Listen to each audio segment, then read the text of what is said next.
हर साल हम कुछ ना कुछ जुगाड़ करके टैक्स बचाना चाहते हैं, लेकिन हम यूजुअली लास्ट मोमेंट पे सोचते हैं कि पैसे कहाँ पार्क करें।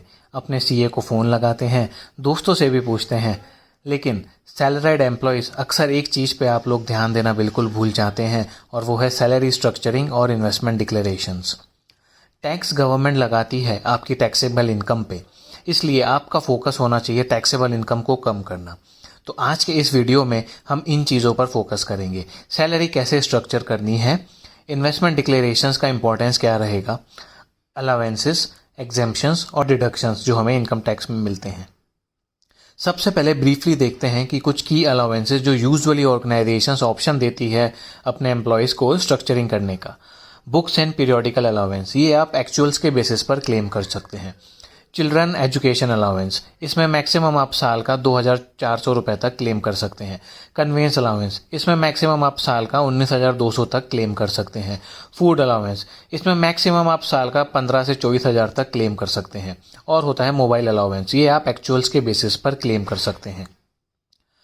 अलाउंसेस में एक इम्पॉर्टेंट बात आपको ये याद रखनी है कि आप वही अलाउंसेस सैलरी में स्ट्रक्चर कर सकते हैं जो आपका एम्प्लॉयर आपको ऑफ़र कर रहा है। जो चीज़ ऑर्गेनाइजेशन आपको ऑफ़र नहीं कर रही वो चीज़ आप स्ट्रक्चर नहीं कर सकते। ये एम्प्लॉयर टू एम्प्लॉयर वेरी करता है। इसके अलावा आप लोग स्टैंडर्ड डिडक्शन का बेनिफिट ले सकते हैं 50,000 रुपये तक। इसके अलावा प्रोफेशनल टैक्स का भी आपको डिडक्शन मिलेगा। जनरली ये अमाउंट साल में 2400 रुपये रहता है, 200 रुपये per month. But professional tax के स्लैब्स और जो रेट होते हैं वो स्टेट टू स्टेट वेरी करते हैं। एक एग्जांपल के तौर पे आंध्र प्रदेश, गुजरात, महाराष्ट्र और कर्नाटक में क्या स्लैब्स हैं और क्या रेट है वो मैंने मेंशन किया हुआ है, और वो आप अपनी स्क्रीन पर देख सकते हैं। एग्जेम्पशंस की बात करें तो एग्रीकल्चर इनकम, फर्म का जो प्रॉफिट पार्टनर को मिलता है, leave travel allowance, gratuity, leave encashment, house rent allowance etcetera, ये इनकम्स हैं जो एग्जेम्प्ट रहेंगी और इन पे आपको कोई टैक्स नहीं देना पड़ेगा। डिडक्शंस में आने से पहले एक बात आपको ध्यान रखनी है कि कोई भी अननेसेसरी इन्वेस्टमेंट या कमिटमेंट नहीं करना है। सोच समझ के हमें डिसीजन लेने हैं। कुछ लोग थोड़ा टैक्स बचाने के कारण लंबा कमिटमेंट कर देते हैं डिडक्शंस में, और फिर वो उन्हें बाद में भारी पड़ जाता है। तो बात करते हैं सबसे पॉपुलर सेक्शन 80C की। इसमें यूजुअल आपका investment in LIC, ELSS tax saver funds, home loan का जो प्रिंसिपल रीपेमेंट रहता है, SSY स्कीम, NSE, PPF, इन सब का आपको डिडक्शन मिलेगा। एडिशनली एम्प्लॉई के सैलरी से जो उनका कंट्रीब्यूशन एम्प्लॉयर डिडक्ट करके भरते हैं वो भी आपको 80C में डिडक्शन मिलेगा। मैक्सिमम डिडक्शन जो आप 80C में क्लेम कर सकते हो ये आप सबको पता ही है, 1.5 लाख रुपए की इसकी लिमिट है। एक और सेक्शन है 80CCC, जिसमें कुछ स्पेसिफाइड पेंशन प्लान्स और म्यूचुअल फंड्स में आप इन्वेस्ट करोगे तो आपको डिडक्शन मिलेगा। बट इसमें जो इसकी लिमिट है वो 80C में जो 1.5 लाख की है वहीं तक रहेगी। एडिशनली 80CCC में कोई डिडक्शन नहीं मिलेगा। आगे के जो 2 डिडक्शन है वो बहुत इंपॉर्टेंट है। बात करते हैं 80CCD 1B की। इसमें अगर एम्प्लॉय खुद इन्वेस्टमेंट करता है नेशनल पेंशन स्कीम में तो उसको ओवर एंड अबव जो 80C में 1.5 लाख है एडिशनल 50,000 रुपये का डिडक्शन मिलेगा। दूसरा सेक्शन है 80CCD 2। इसमें काफ़ी सारे ऐसे एम्प्लॉयर्स होते हैं जो अपने एम्प्लॉयज़ को ऑप्शन देते हैं कि उनकी सैलरी में से वो थोड़ा पैसा काट के डायरेक्टली NPS में एम्प्लॉयर खुद ही जमा करा दे। अगर वो ऑप्शन आप अवेल करते हैं और आपका एम्प्लॉयर आपकी सैलरी में से पैसे काट के डायरेक्टली NPS में दे रहा है तो मैक्सिमम इस सेक्शन में आप जितनी आपकी बेसिक सैलरी है उसका 10% तक का आप डिडक्शन क्लेम कर सकते हो। ये डिडक्शन भी 1.5 लाख से एडिशनल है। 80TTA में आपकी जितनी भी सेविंग्स बैंक की इंटरेस्ट इनकम हो साल में, मैक्सिमम आप 10,000 रुपये या आपकी जो भी सेविंग्स बैंक की इनकम है इनमें से जो कम है उतने का आपको डिडक्शन मिलेगा। इन केस आपकी एज 60 साल से ज़्यादा है तो ये डिडक्शन आपको 10 की जगह 50,000 तक का मिलेगा। 80D में आप मेडिक्लेम का डिडक्शन क्लेम कर सकते हैं। मेडिक्लेम एक इन्वेस्टमेंट के तौर पर नहीं देखे, मेडिक्लेम में बहुत ही ज़रूरी चीज़ है। तो इर्रेस्पेक्टिव अगर आप टैक्स बचाना चाहते हैं नहीं बचाना चाहते हैं, मेडिक्लेम में तो इन्वेस्ट आप कर ही लीजिए, क्योंकि जितनी यंग एज में आप मेडिक्लेम में इन्वेस्ट करेंगे उतना आपका प्रीमियम कम आएगा। और एक बार भी अगर सपोज़ आपका हॉस्पिटल का खर्चा हो गया तो आपको ये बहुत भारी पड़ जाएगा अगर आपका मेडिक्लेम नहीं हुआ होगा तो तो बात करते हैं डिडक्शन की। अगर आपकी एज 60 साल से कम है और आपके पेरेंट्स की भी 60 साल से कम है तो आपको 25,000 प्लस 25,000 50,000 तक का डिडक्शन मिलेगा। अगर आपकी एज 60 से कम है और आपके पेरेंट्स की एज 60 से ज़्यादा है तो आपको 25 प्लस 50 75,000 तक का डिडक्शन मिलेगा। अगर आपकी एज 60 से ज़्यादा है तो नेचुरली आपके पेरेंट्स की एज भी 60 से ज़्यादा होगी, तो इस केस में आप 50 प्लस 50 1 लाख तक का डिडक्शन ले सकते हैं। काफ़ी लोग डोनेशंस करते हैं स्पेसिफाइड फंड्स में या ट्रस्ट में, और पॉलिटिकल पार्टीज़ को भी डोनेशंस करते हैं। उनका डिडक्शन आप 80G और 80GGC में ले सकते हैं, इसमें कोई लिमिट नहीं है। बट हाँ, प्लीज़ याद रखिए डिडक्शंस हमें लीगली करने हैं। इसके अलावा अगर आपका होम लोन है तो 2 जगह पे आपको डिडक्शन मिलेगा। एक हो उसका इंटरेस्ट कंपोनेंट जो आप हाउस प्रॉपर्टी में क्लेम कर सकते हैं मैक्सिमम 2 लाख रुपए तक, और दूसरा प्रिंसिपल रिपेमेंट जो आप सेक्शन 80C में ले सकते हैं। इसका लिमिट 1.5 लाख के लिमिट में इंक्लूडेड रहेगा। एडिशनली अगर आपने जॉइंट लोन लिया हुआ है तो दोनों को बोरोवर सेपरेटली डिडक्शन क्लेम कर सकते हैं। तो आइए अब बात करते हैं मिस योडा की, जिनकी एनुअल सैलरी है 16,56,000 पर एनम। वो काम करती हैं MNC लिमिटेड में, और उनकी CTC कंपनी ने कुछ इस तरह से स्ट्रक्चर की हुई थी। Basic salary 6 lakh, house rent allowance 1,80,000, LTA 3 lakh, special allowance 4,20,000, gratuity 84,000 और एम्प्लॉयर कॉन्ट्रीब्यूशन टू PF 72,000। इन्होंने दिसंबर में कंपनी ज्वाइन की थी, और जब ज्वाइन करने के बाद इन्होंने कंपनी पोर्टल पे लॉगिन किया तो इन्हें पता पड़ा कि जो 4,20 का स्पेशल अलाउंस है उसको ये फर्दर एलोकेट कर सकती हैं डिडक्टेबल अलाउंस में, जो as per income tax bills देके क्लेम किए जा सकते हैं।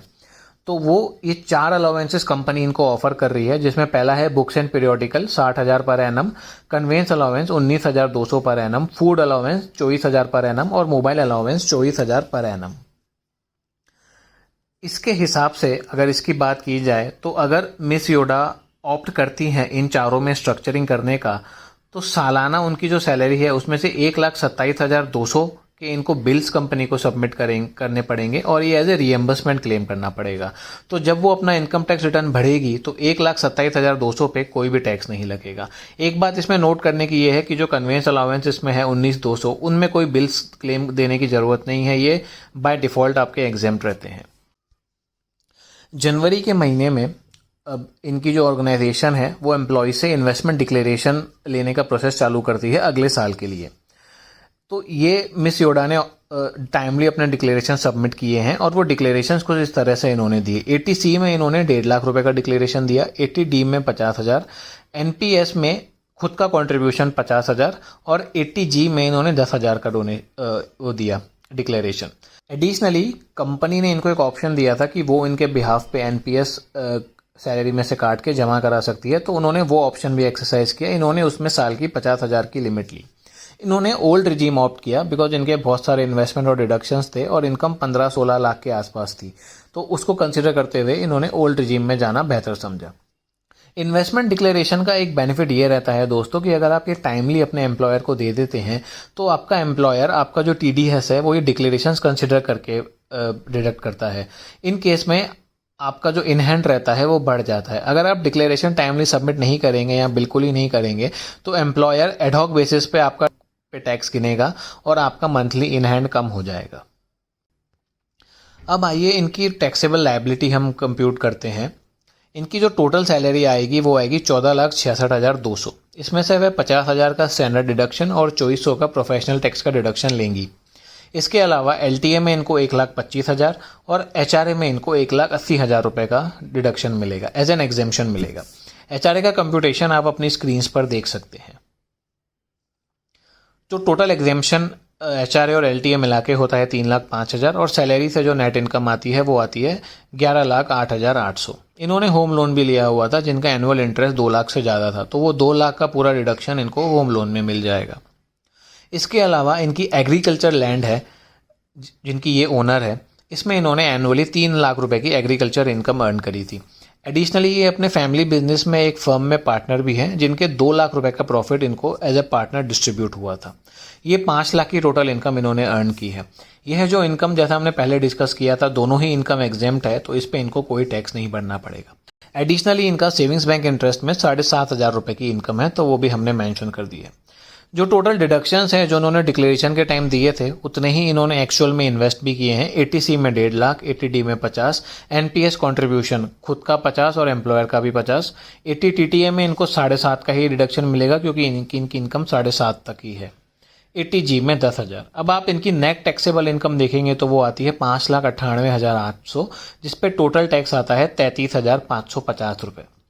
आप अगर इनकी सैलरी स्लिप ध्यान से देखेंगे तो आपको याद होगा कि एम्प्लॉयर ने 6,000 रुपये महीने का इनका टीडीएस डिडक्ट किया था, तो वो टीडीएस माइनस करने के बाद इनको 0 टैक्स भरने का आ रहा है और इनको एक्चुअली में रिफंड मिलेगा। अब आप लोग ये सोच रहे होंगे कि हमने ग्रेचुटी और एम्प्लॉयर कंट्रीब्यूशन टू पीएफ तो छोड़ ही दिया जो सीटीसी में था। ग्रेचुटी देखिए आपको तभी मिलेगी जब आप एक ऑर्गेनाइजेशन में 5 साल कंप्लीट करते हैं और आप ऑर्गेनाइजेशन छोड़ के जाते हैं। इस केस में मिस योडा ने 5 साल कंप्लीट नहीं किए हैं, ऐसा हमने अज्यूम किया है, तो ग्रेचुटी का हमें कुछ नहीं करना है। और तो और जो एम्प्लॉयर कंट्रीब्यूशन रहता है, जो आपके बिहाफ पे एम्प्लॉय जो इक्वली कंट्रीब्यूट करता है, वो पूरा एग्जेम्प्ट है, तो इसलिए हमने वो भी कहीं नहीं गिना है। आपने ये वीडियो पूरा देखा है तो उम्मीद करता हूँ ये लर्निंग्स आपको कहीं ना कहीं काम आएंगी। वीडियो को प्लीज़ लाइक और शेयर कीजिए। टैक्स रिजीम कैसे सिलेक्ट करना है, ओल्ड या न्यू, और आपके लिए कौन सा बेहतर रहेगा, उसके ऊपर भी मैंने एक वीडियो बनाया है जो चैनल पे ऑलरेडी अपलोडेड है। रिक्वेस्ट करता हूँ कि आप वो भी प्लीज़ देखें। अगर आप ऐसे और भी वीडियो देखना चाहते हैं और अपनी लर्निंग्स को बढ़ाना चाहते हैं, चैनल को सब्सक्राइब कीजिए। द फाइनेंस योड़ा को देखने के लिए धन्यवाद। मैं हूँ प्रवीण। आपका दिन शुभ रहे।